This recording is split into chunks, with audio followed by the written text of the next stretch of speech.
I'm Chrissa. I'm the founder of Sunshine Support, and I'm here today to talk to you about the trauma and injustice that we experience within the SEND community. So, if you can see, I'm going to keep an eye on comments. So, forgive me for looking to one side to look at the comments. If you can see me, do say hello. I appreciate you're probably fresh back from the school run. Let's see if there are many of you watching. Do say hello. Let me know where you're watching from as well. It's always interesting to know where everybody's from. Oh God, there's loads of comments. Sorry, I missed you all. Morning, Joanne. Morning, Kat from sunny Derby. Morning, Michelle. Morning, Kath. Borida from my homeland, Kath Davis. My nan was actually called Catherine Davis. She went by the name Kit. That was her maiden name, so I quite like your name, Kath Davis. Morning, Lisa. Morning, Shell. I feel like I talk to you every day, Shell. We're always on the private members group, aren't we? Morning, Rebecca. Morning, another Michelle. Morning, Emma Tubes. Our Emma Tubes in Sunshine HQ. Morning, Louise. Morning, Jess Ward. We can't have you back. No, we are having you back. We can't wait to have you back. Jess is on maternity leave at the moment, and we miss her so much. There's no pressure, Jess. No pressure. We're coping just about. We're rocking in the corner without you. Okay, so this morning we're going to be talking about the SEND family and the SEND, person, the SEND journey that we all go on, and the trauma and injustice that we experience in the system. So it's going to be a bit hard hitting. I've got loads to go through with you. Do say hello. Let me know where you're watching from. It's always quite interesting because we sometimes pick up sort of problem areas. And also you might find that there's somebody you didn't know was struggling who's actually close to you. So you can make friendships. Morning, Hayley from South Wales. We've always got little Welsh contingents, aren't we? Haven't we? Where in South Wales, Hayley? Because I'm from South Wales. I'm from a little place called Aberdare in the Cynon Valley. And I hear that we've got a really fabulous local authority there. Some of the things I see and hear. Oh my goodness. Morning, Tracy. Jess says she'll be back very soon. It's not long now, Jess, counting down the hours.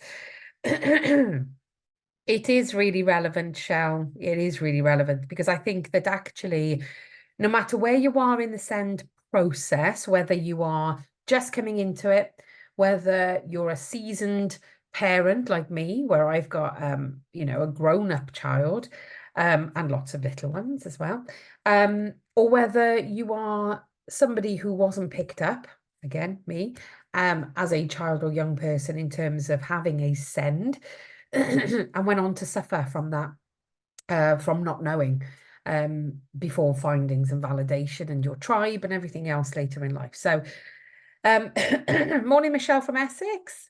Morning, Carmela from London. I've been watching the London news this morning and the child poverty that's going on in certain areas because the local authorities are just they're not stepping up. Morning, Ruth from Staffordshire. Morning, Sarah Jane. Right, we got another one from South Wales, Rebecca Strong. Wow, it's a big Welsh population on our Facebook Live this morning. So I'll get started. Otherwise, I'll sit here all day just saying hello to you. I'd be very happy to have you all on camera and have a little gossip. But anyway, I'm Chrissa. I'm the founder of Sunshine Support. Nearly forgot my name then. And I'm talking to you this morning, like I said, about the injustice and the trauma that we experience as SEND families. So feel free to tag a friend. Feel free to share this. It's on our public page. You can also ask me questions. I'll do my best to answer. I am not an expert. I don't think anybody can say that they are, but I will do my very, very best to answer your questions. So do say hello. Let me know where you're watching from. Share your stories as well if you want. Remember, this is a public page, so perhaps be mindful of specific details and names. But if you want to share and you want to share maybe how it's made you feel, absolutely go ahead because that's what we're here for. We're going to validate you. So I'm going to start with something random. Anybody who's seen my Facebook Lives knows that I go off in a tangent. I'm a neurodivergent adult. I've got an ADHD brain, and I like to go sort of around the houses to get to where I need to be because it's more exciting, isn't it? But I have got something that's quite structured to deliver to you this morning, but it is a little bit random. But I'm sure that you'll see where I'm going with this. So, hands up in the comments if you've seen Mr. Bates versus the Post Office. So the TV program, or you might have seen all the TV coverage or all the news on this. Comment if you've seen it. I want to hear your views on this, okay? Because I became quite obsessed with this program a few weeks ago when I binge watched it. I'm laughing because that is very much my profile. If I like something, a binge is going to happen, even if we finish at 4:30 in the morning. But if you've watched it, let me know because I'm really keen to hear what you think. So for anyone who's not watched it, or perhaps you haven't seen about sort of read or seen it in the media, like first of all, where have you been? Have you been in hibernation somewhere? But let me tell you briefly about it. Okay, so it's the story of sub postmasters, so the people you see in post offices who were accused of stealing money from the post office when the truth of the matter was that the computers were faulty and there were a team of people at the offices of the hardware, so Fujitsu, who were altering numbers, and they had the ability to alter numbers without anybody knowing because they were logging in as the sub postmasters. And for years, these sub postmasters battled for justice. Nobody was interested. The media were not picking this up. There were certain journalists, they were like a dog with a bone, but nobody was picking it up. And they were basically told they weren't going to win.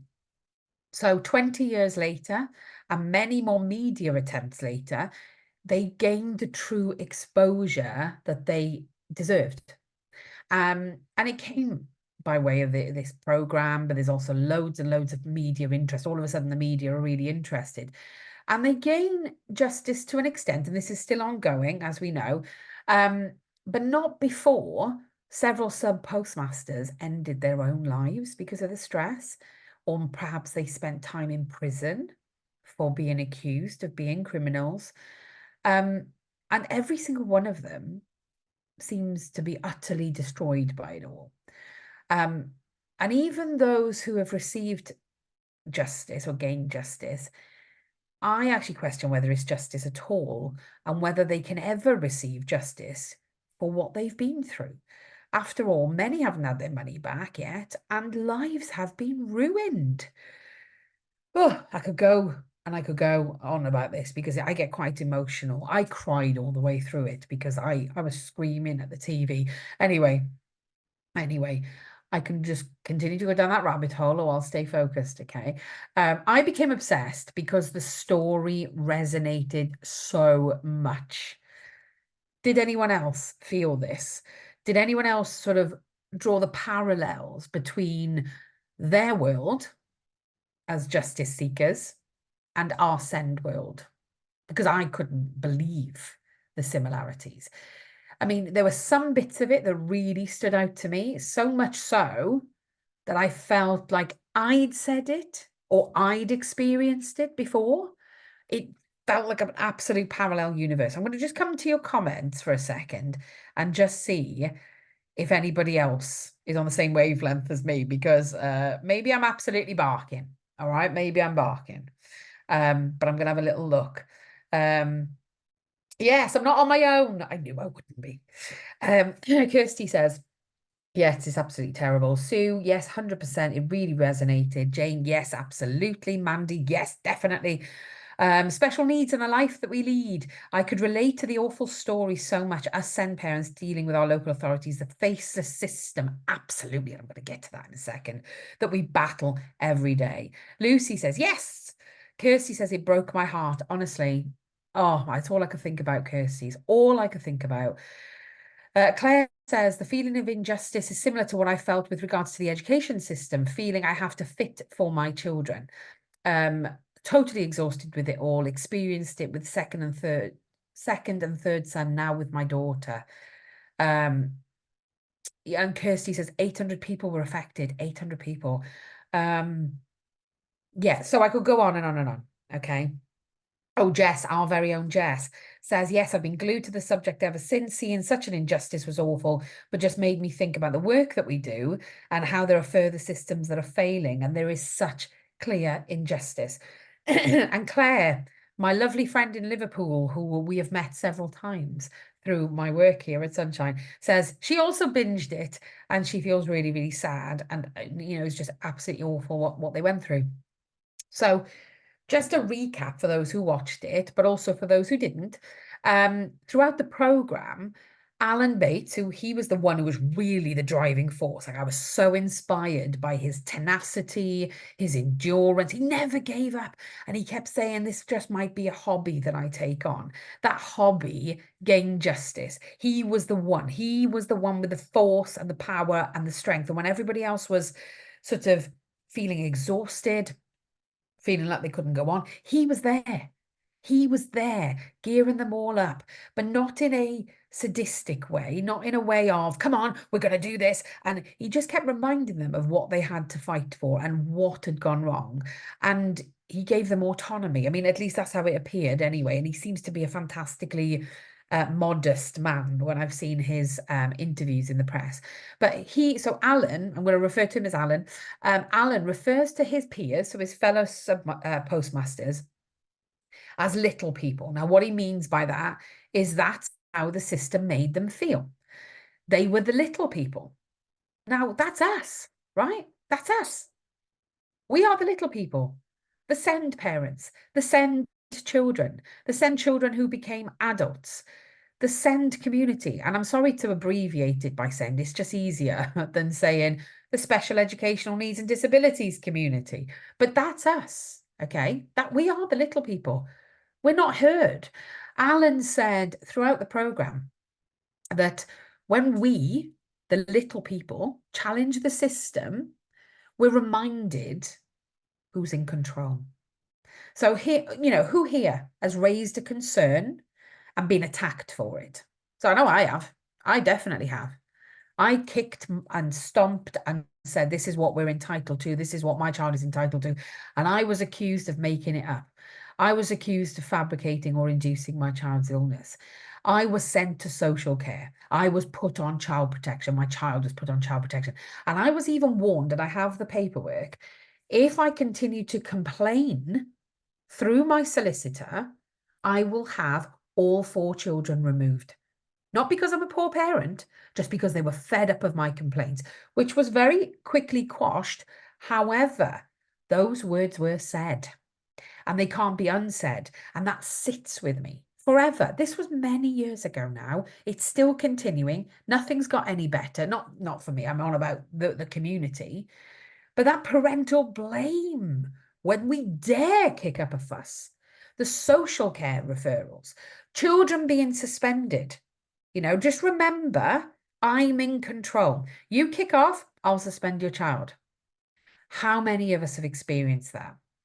And what it leads to is us feeling like we're being silenced. There's no gagging order. Quite often, the feeling that we're given is verbal. We ask the professionals, can you put that in an email? Oh, I didn't say that. I didn't say that. I'm not going to put that in an email because I didn't say that. You did say it. So the gaslighting that happens, and it leads us as parents to record things to make sure that we're not going mad. We can't use those recordings anywhere else, but we record it because we feel like we're going mad. But it's that constant reminder that they're in control. Stay quiet or else I'll use my power. I'm going to come back to the comments just to see if anybody else, whether this resonates with anyone, because I hear these stories every day in the work that we do. I see them shared on our Facebook page, and they're absolutely heartbreaking. And I don't fail because I stay grounded. I am absolutely sort of hideously in shock every time I read one. I don't get used to them because I don't want to get used to them. We shouldn't get used to them. We should never accept that as a status quo. Kirsty says, going through something very difficult right now, trying to do what's best for me and my son, and being told I'm to blame for his unregulated emotions. All All I care about are his feelings. Why would a parent dysregulate their child? I think that was supposed to be an insult, but I took it as a compliment still. I feel very stuck. Uh, there we go. Tracy says that's why we should always record. We can always use these recordings. We can't, unfortunately. We get in trouble for it. So we don't advocate for taking recordings unless you ask everybody in the room that they are giving authority to do that. However, on a personal level, I know people who have taken recordings for their own benefit. I have also taken recordings for my own benefit in the past when I was constantly being gaslit by CAMS and told, we made that appointment and you didn't show up for it. And I'm thinking, no, I never made that appointment. I don't recall making that appointment. So I started recording the sessions that I had, not my child had, and the conversations that I had, so that when they have inevitably said, we've made an appointment and you've not shown up for it, you're disengaging, you're purposely trying to, sabotage this system, I know that I could look back and say, I'm being gaslit because actually I have the recording and I know for a fact that that conversation didn't happen, that booking of an appointment didn't happen. So whilst from a professional standpoint, I say be very, very careful about making recordings, I totally understand how people do it. However, the majority of us in this community are traumatized by what's happened. We're under enormous amounts of stress. Therefore, our brains are not functioning properly. So what you can say is, I have a reasonable adjustment request because I struggle to keep up with the pace of the meeting. I'm finding this process very, very stressful, and my brain is not processing things as I would like it to. So in order for me to refer back, I want to take my minutes by taking a recording. It would be totally unethical if they were to say no. And if they do say no, get them to minute that, because it doesn't show them in a very nice light at all. Alison says, I was asked once not to discuss my case with other parents as it could jeopardize my situation. Now, on that note, how many people, we get this all the time, how many people have signed a home to school agreement that states you will not talk about the school on social media? You will not talk about the school via WhatsApp. They can't control what you say or do. You don't have to sign that, by the way. But it's worthwhile having a little look to see what your home to school or school to home agreement is and what it contains, because so many of us just sign it and send it back in. It's not bound in law by law though. Yes, so I mean, there's plenty. I could go on and on and on. Power in numbers and collecting data. They can't argue with data. Chantel, I'm coming to that. Thank you very much.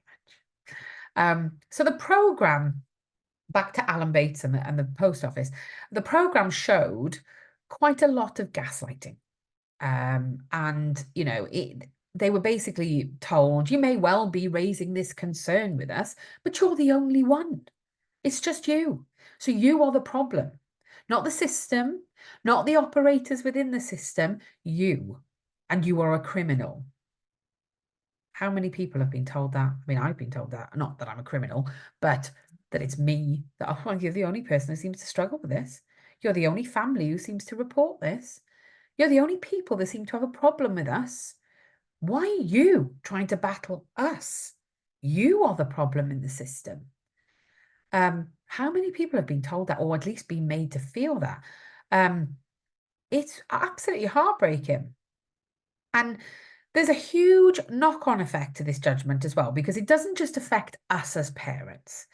It affects the way we parent. Okay, so you can parent out of love or you can parent out of fear. When you're being attacked like this, you switch to parenting out of fear. You are fearful of that, everything around you, what you say, what you do, doesn't feel very natural in the way that you're parenting. So our children are affected. Our partners, if we have them, are affected. Our wider family, our daily responsibilities. Oh my goodness, when I was going through the thick of it, when I was doing in the midst of a second or third tribunal on a high court case. Oh, I was terrible. My personal admin was shocking. And I let so many things go because my daily responsibilities suffered. All I had to focus on was surviving. our relationships, our friendships, our work. So many of us have to give up work. So many of us. And our health. I had a stroke after we won our High Court case. I was in my 30s. I had a stroke. This is stress. And these professionals have walked away. They're like, well, there's nothing to do with me. I've even heard with my case that apparently I'm lying and that I don't have the documentation to back up what happened. I do. I do have that documentation. But the professionals forget that we are humans and that when they play these power games, it isn't just that one interaction, it's our entire life that they're impacting. And let's not forget that, if we are accused of something, these accusations stay on file. Anyone who's tried to remove the accusations from their file, whether they were found as nonsense, will know that they're near to impossible to remove. So we end up, we're exhausted, we're making poor decisions, we're feeling really dysregulated, we jump at everything that happens. And in the Mr. Bates program, it showed how jumpy the little people are. By the way, I'm not calling them little people. This is what they're referred to, and it definitely resonates with me. But it shows how jumpy the little people are. So whenever somebody knocks at the door, they jump. Whenever there was a fax coming through or an email coming through, they were jumping. The phone rang, they jumped. I mean, one woman was given ECT therapy, electric shock therapy to her brain in the program. I don't know if that was a dramatization or whether that was true. By all means, I'm sure there's people who have researched this, so do comment. But that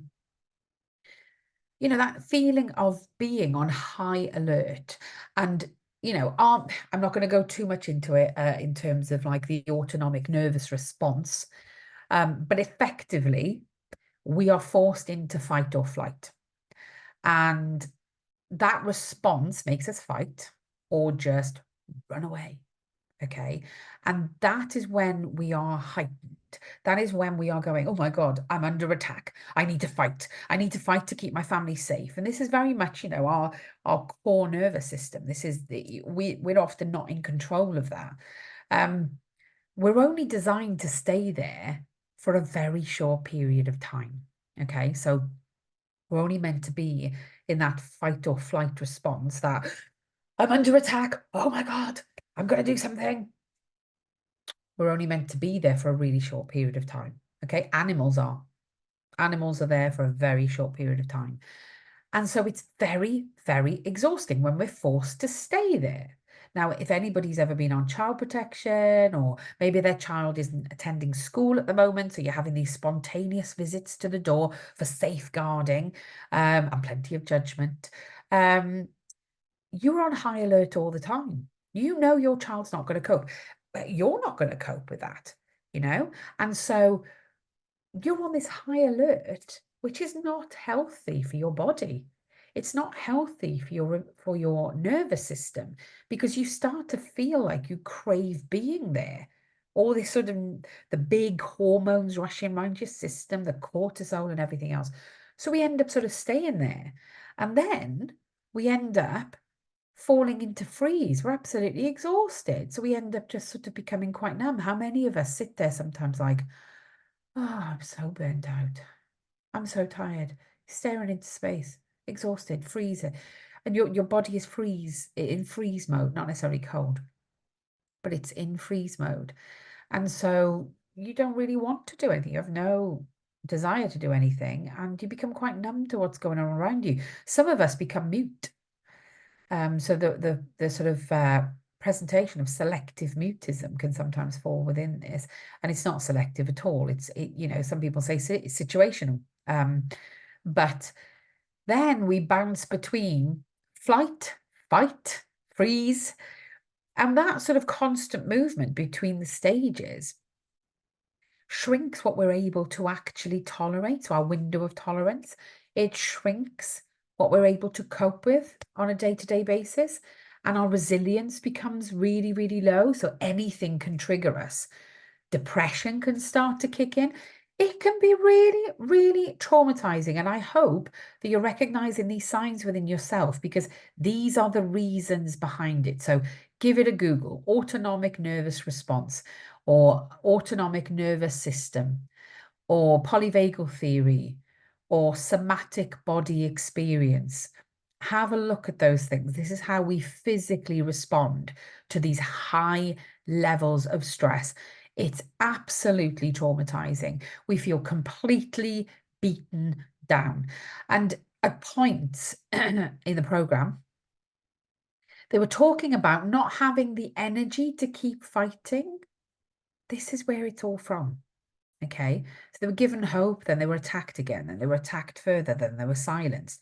It's all very, very traumatizing. And what happened in the communities was there was a lot of judgment. Naturally, that's what happens. You know, you hear somebody's accused of something, and unfortunately, unless you've experienced something similar yourself, you go into this sort of judgment period. So with very, very little support and all these fractured relationships all around, depression and trauma and everything else, feeling so beaten down, how on earth do we find the strength to carry on? And let's not forget that every time something happens, it can trigger something else that happened. So you can trigger a memory, okay? So it could be, you know, you're done and dusted, social care have gone, and, you know, everything's closed down and your child's needs are being met. Something happens in school and the school says, I might have to ring social care. Oh, do you feel sick? You can feel it. Oh my God, I've been here before. Oh my God. You know, so it can be really re-traumatizing. It can drag things up from the past. And when this happens, we're just not at our best. In fact, throughout this whole process, as much as we're firing, we're really firing on all cylinders, at least it feels like that most of the time, in order to advocate for our children. We're not performing at our best because we're under enormous amounts of stress and we are never afforded emotion. So I've said this story before, but I'll say it again. If I won the lottery and I won millions and somebody from the local authority hacked my bank and took all my money, I would have absolute right to kick off. And everybody would go, oh my God, yeah, did you hear? All our winnings got stolen. Millions and millions got taken out of a bank. I'd be fuming too. I'd be kicking off too. You'd be justified in kicking off. Everybody would agree with you that you have been served an injustice. However, there is something far more valuable to me, anyway, in my life, and that's my children. Yet they are being affected. Our children in our SEND community are being affected every single day. They're being destroyed, they're being traumatized, they're being disrespected, they're being neglected, they're being abused. We're not allowed to talk about that. You've got to stay quiet. You're a troublemaker if you talk about that. Why are you always talking about injustice? Why are you always battling for your children? You see the two stories? How you're justified in fighting for money, but not justified in fighting for your own children's health and future. It's bonkers. The whole system is bonkers. Everything's about money, isn't it?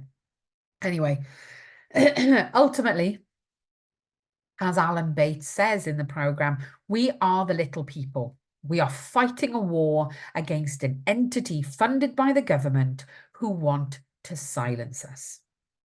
That's us. That is us. You can see in the mainstream media this week, they're talking about local authorities are not being given the money by the government to be able to fund the needs of their community. Okay. So the government are actually designing this. And when there's a kickback, it's always blamed on SEND, isn't it? Disabled adults, social care, children with disabilities. It's always the most vulnerable in society that are costing.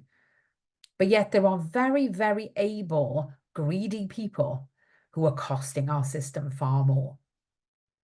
And let's not forget the cost of tribunals and high court cases for local authorities.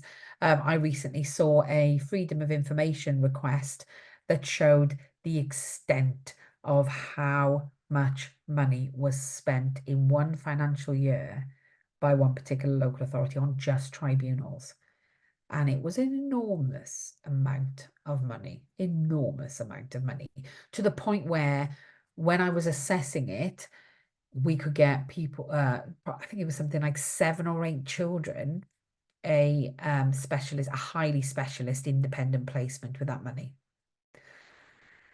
But they prefer to spend it on tribunals that we inevitably win anyway. Okay, because we know the figures are stacked high. So anyway, I can go absolutely down a rabbit hole here and keep going on and on and on about the injustice. We get it, yeah? We're all in the same storm in different boats, yeah? Just going to check on the comments. Oh my God, I don't think I can go through all the comments. We've got over 300. Okay. There we go. Ashley says, $250 million on tribunals, 90% of which they lost. The government look after themselves, Kirsty says. Shell says, actually feel this, fighting the government, fighting everyone and everything that do not know me or my children. Ashley says that the government with our money, taxes are our money. Yes, yes. Nicholas says, thank you for verbalizing this so eloquently and allowing us to feel seen. You're very, very welcome. That's what I'm here for. Saskia says, I just want to take my daughter out of school. She's struggling so much and is still waiting for assessment. She's been bullied daily. Get in touch, Saskia. We will help you with this, okay? We've got a huge amount of specialism within our team in this problem. So anybody who is struggling, if your child is struggling to go to school, they're struggling to fit in, they're struggling to get their needs met in the class, anything like that. If the word struggle comes into your phrase or your sentence, get in touch. Don't struggle on your own. We're here for you. That's what we're here for. Louise says, wow, this is so relatable. Someone who actually understands. That's me. Gone through enough, Louise, to understand. So I do a workshop for teachers and professionals, but it's mainly teachers who sort of hire me to do this. They seem really, really keen. Most teachers are really keen to fix the fracture between home and school. Sorry, I keep thinking I'm going to cough. So yeah, and they want to fix the fracture. And whilst that course is available on our Sunshine Academy, I thought I'd just pick up on a few snippets now. So I'm just going to I'm not going to share any slides or anything, but I'm just going to talk through a few things that I always talk about in that particular workshop. So if you're a professional, buckle up because this is a bit tough, but if you want to learn, I'm not going to be disrespectful. I'm just delivering some facts from some research that we did. So back last year, we asked our community, how do professionals make you as a SEND parent feel? It was really, really tough to read the responses. So the most popular response, in fact, there's a few. I'll go through the first four. So I've got four top responses that shared same level, same number of votes, okay? And these are entered by the community. This isn't us leading them. We didn't give them the answers. They gave us the answers. Number one, ignored. So that's how SEND parents feel by professionals. Ignored, uneducated, blamed, and inadequate. So that's been spoken by the community. Other words, so I've got a word cloud here that's been developed from the actual research that we did. Frustrated, dismissed, worthless, patronized, annoying, incompetent, stupid, alone. Oh, that hits.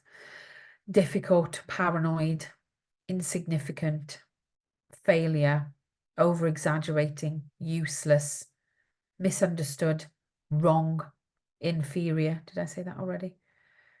Unimportant, hopeless, neurotic. I could go on. There are loads. It's not nice. It's really not nice. I'm just going to pause for a second for that to sink in. Ignored, uneducated. Is that what we went into this for as professionals? Is it? Because the outcomes for the kids are not going to be very good if this is how the parents are feeling. And when we're asking questions, like the government are at the moment, and the Children's Commissioner and all these MPs that seem to know best, When they're asking questions like, why are our children missing from schools? Why are there so many hundreds of thousands of children that are missing from school? Where are they, these missing COVID ghost children? Why are children being home educated all of a sudden? Why? I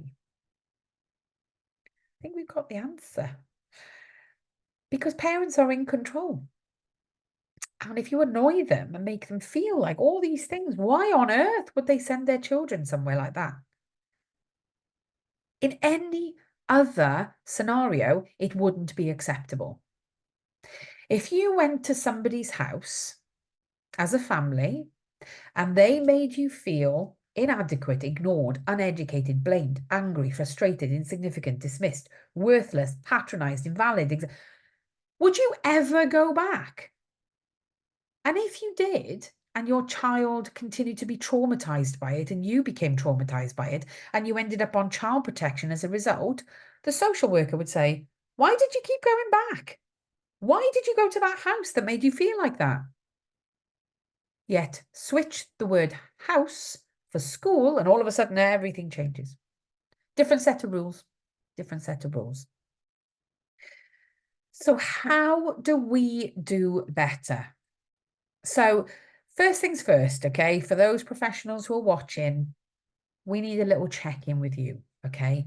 How you feel will determine how you handle a situation that involves one of those parents like me, okay? You need to be regulated. You need to be alert. You need to feel okay. Because it's the same with us, with our children. We're constantly told, and I'm a big advocate for this, that we have to remain healthy in order to be healthy with our children.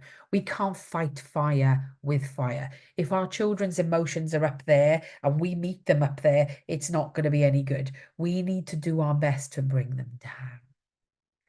And it's the same with parents, because guess what? When we walk into a school as a parent, we're not going in because we're enjoying being there. There's a problem. And by the time that we go into that school, that's not just one problem. That's not one thing that's happened. That's not a one-off situation. There are things that are behind our experience. We've probably experienced quite a lot of trauma before we got to the point of meeting you in that one interaction. So, you know, if a parent asks for help, a parent is probably in distress. Stop and check in with yourself. How are you feeling? Your response will be determined by how you are feeling, but also the outcome for the child will be determined by how that is managed, how you are feeling, how you respond to the parent. I think it's really, really important that we all take a moment to have some self-care. Everybody rolls their eyes at this, right? I say it every single time. Self-care doesn't need to be going to a spa. Self-care doesn't need to be going out for a girls' night out. In fact, that would be not self-care for me because I'd feel ruined by the end of it. Self-care for me personally is sitting and putting moisturizer on my skin. Okay. And knowing that I'm doing it before the kids get up and I'm deep breathing. I'm getting some real good deep belly breaths in, and I'm making sure that I'm looking after myself in that moment and being present in that moment. I'm not on my phone. I'm not doing something else like the washing as I'm, you know, trying to sort the washing machine out as I'm trying to put moisturizer on my face. It takes 2 minutes, if that, but that can make a difference to my day. It could be having a bath once the kids go to bed or once they go to school or whatever. It doesn't really matter what time of day. You could be having a bath. Finding something you love and doing it lots. Okay, taking a break. One of the things that I noticed was with the Alan Bates thing was how much connection they had. So their self-care came from the connection they had when they got together to talk about their fight. Meet other parents. Parents, this is my advice to parents now. Meet other parents, because that validation you're seeking, you'll get with those other parents. It makes you more coherent when you then go into a school and you have to deliver something. But teachers, work on your safe and secure connections with the parents. Don't judge them. Validate them. Leave the judgment at the door. There's an old Walt Whitman quote that I'm constantly saying, be curious, not judgmental. You can still safeguard children by being curious. You don't have to be judgmental. What's really tricky is through all this trauma, it makes it really tricky for us as parents to be able to do the co-production stuff. So working with schools, working with the agencies that are involved with our children's care and health and everything else. However, the co-production is vital for our children's success. And so as parents, it's really tricky because we feel very, very aggrieved, very, very traumatized, very blamed and everything else that I've gone through already. However, teachers, most schools now are trained in trauma responsive responses, trauma informed and all that sort of stuff. It doesn't stop with the children, okay? This also can extend to the parents. So think about the type of work you do with parents. How do you connect with them? Create a community. When we feel like we're part of a community, it's easier to fix things because we feel heard. Being part of a community is knowing that it's fair and that there's fairness and validity and connectedness, all these lovely things. But if your school doesn't have that community or somebody is being made to feel they're not included in that community, it can have an enormous impact. At the end of the day, when children are happy and their needs are met, they do better, they learn, they do really well. But the parents are the experts in the child, and they're also the main caregivers. So if they're really feeling aggrieved, it's not going to have a very good effect on the child. And that's not me giving the ownership to parents. That's me saying, professionals, when these things happen, when you decide to make an accusation, cast some blame, have a go at parents, suspend a child, flex your muscles with all that power you've got, you are upsetting the child's main caregiver, the person who is responsible for helping the child regulate their emotions, make them feel safe, do lots of other things, lots of emotional things, things that don't have government targets on, all the lovely nurturing stuff. Their ability to do that just really disintegrates when they're feeling stressed and blamed and unimportant and all those other nasty things that we talked about earlier. So it's really important that the teachers make parents feel valid and be responsive to their trauma. These are all slides, by the way, I'm just reading off from my big workshop, my course that I do on the Sunshine Academy. But it's things like, we hear as parents, professionals say to us things like, maybe you've taken on a bit too much and you look like you're struggling. I can see what they're trying to say, but it comes across a little aggressive. Okay. And the one thing as a parent that the way that we respond to those things is to become defensive. So you could actually just change the words. You're still saying the same thing. You're allowed to feel overwhelmed. I understand. I'm here to help. How different is that? Or you can replace this. She's fine when she's here. Don't you just think you're overreacting?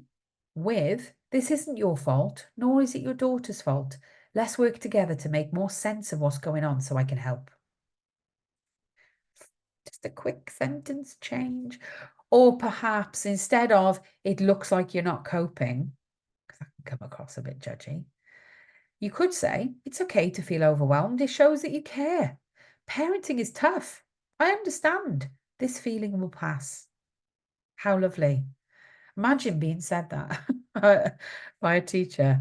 Or this old chestnut, I think you need to be firmer with your boundaries. You're not strict enough.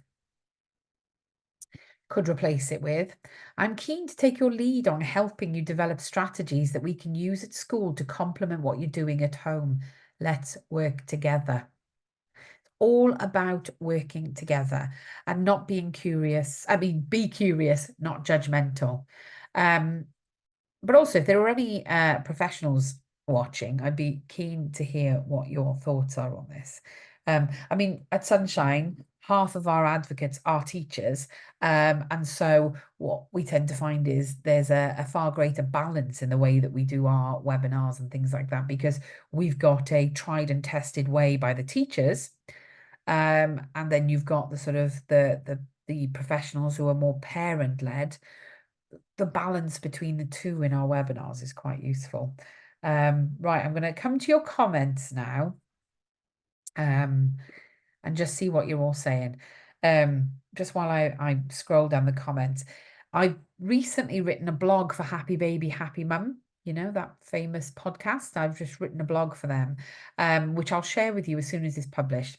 Um, and I've been filmed on quite a lot of podcasts recently that are going to be released in February. Again, I'm covering all these same topics, so keep an ear out for them because I might have missed some bits today because there's always lots to go through, but you might find some validation and further information on those. But keep an eye on our Facebook page and I'll share them as soon as I have them. Okay. Becky says, self-care, making a focaccia while I listen to you. Love that. Can I have some? Kath Davis says, my self-care is a long walk with a dog on the mountain. Highly recommend it when you've been made to feel small. Sitting on the mountain or a hill, viewing the world around you is very empowering. Love that. They show a lot of that, don't they, in Mr. Bates? Because doesn't he move to Wales and he's in some sort of like secluded area, like a valley, and they sit up on a high mountain and look down. I think it's towards the end, but I think you're absolutely right there. Rebecca says, I'm a highly qualified teacher who has left teaching because I was so fed up with the system. Do you know, there are so many people who say the same thing, Rebecca. Nobody's happy with this system. I don't know a teacher that can honestly sit there and say, this is working. Maybe, I'm not even sure older teachers think that it works because times have changed. In my recent, I've done quite a lot of things recently, and I can't think whether it's a Facebook Live or a podcast, but I have highlighted on a number of occasions that everything's changed. Okay. I keep referring to retail. Look at the retail sector. It's enormously different to when I started out in it 20 years ago, maybe more than 20 years ago. But yeah, things are really, really different. And, even the way that we pay for things, we used to pay by card by signing our signature or with a check. Remember those good old days, checkbook.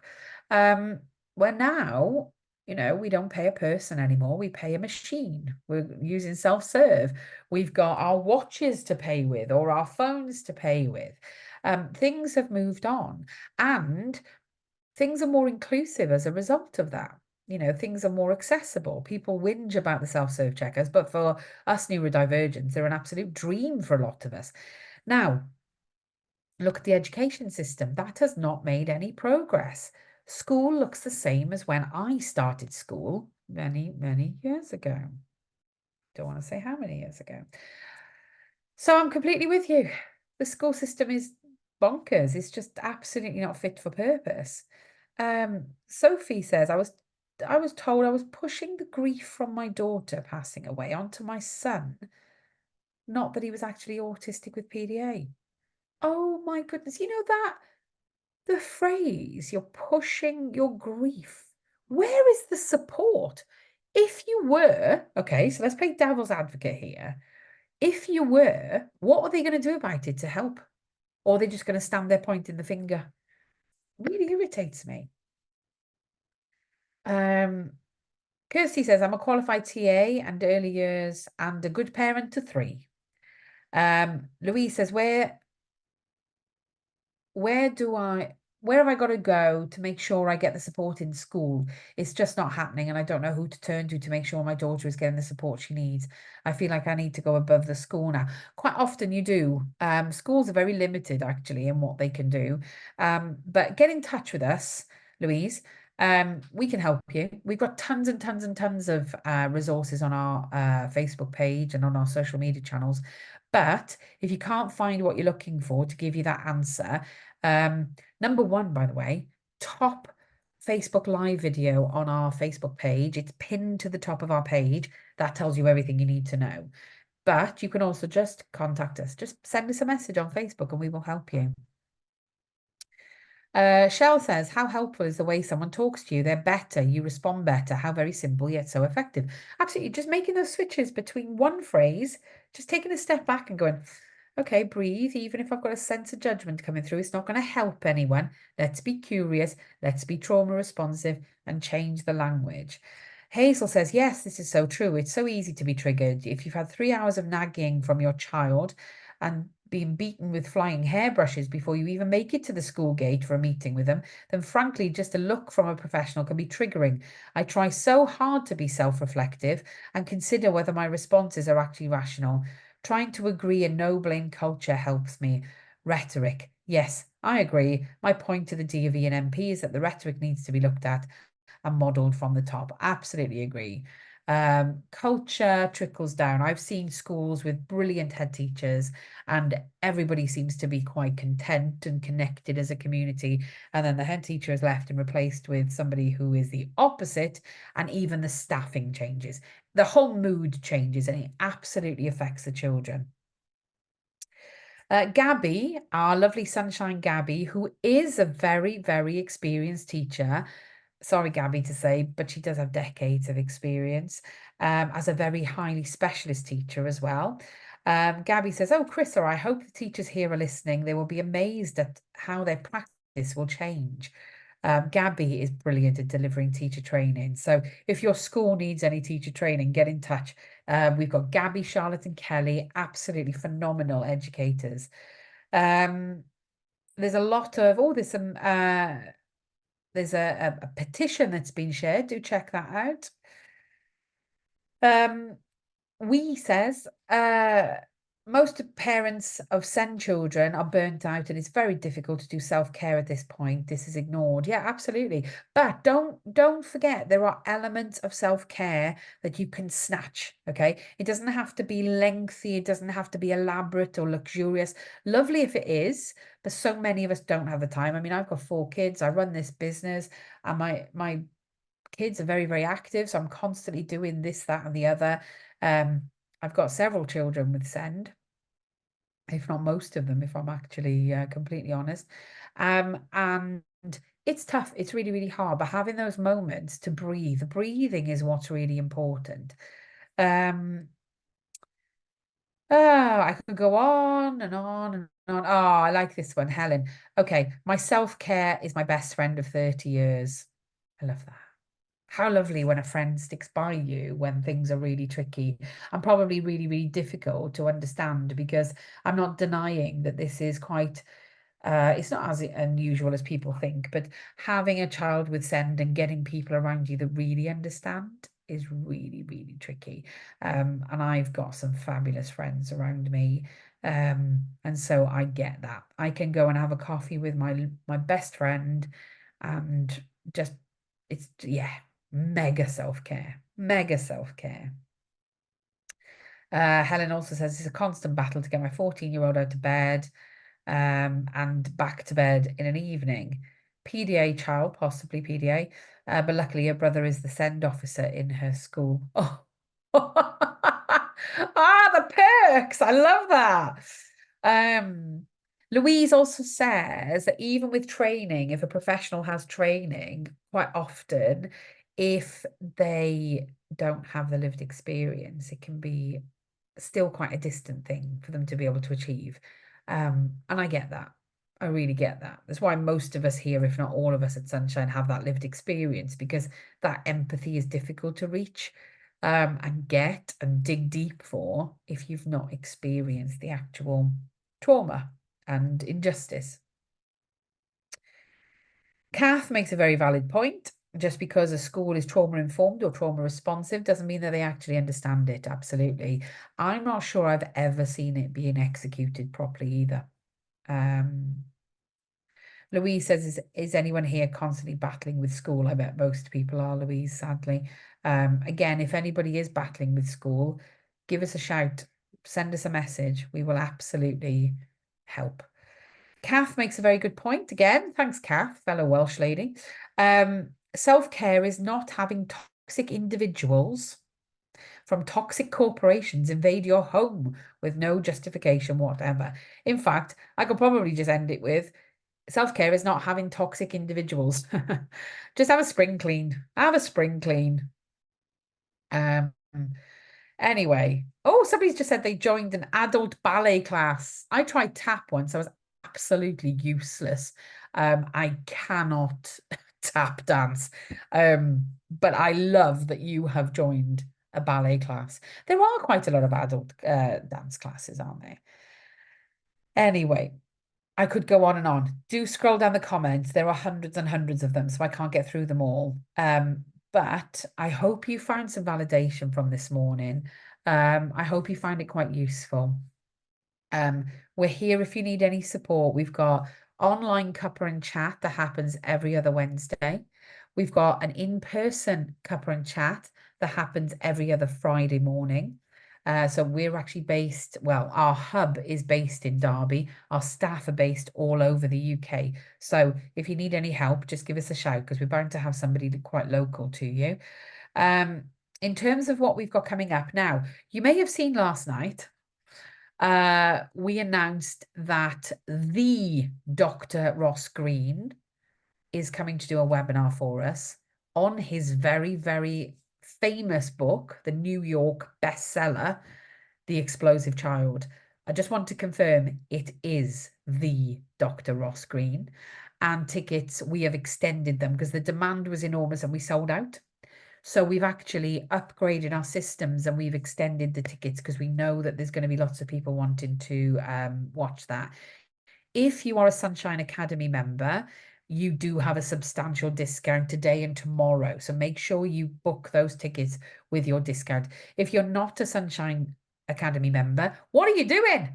Come and be a Sunshine Academy member. You get access to so much.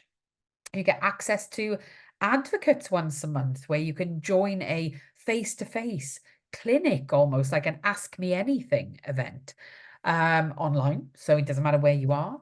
There are hundreds and hundreds of webinars to learn from, all as validating as the chat that we've had today.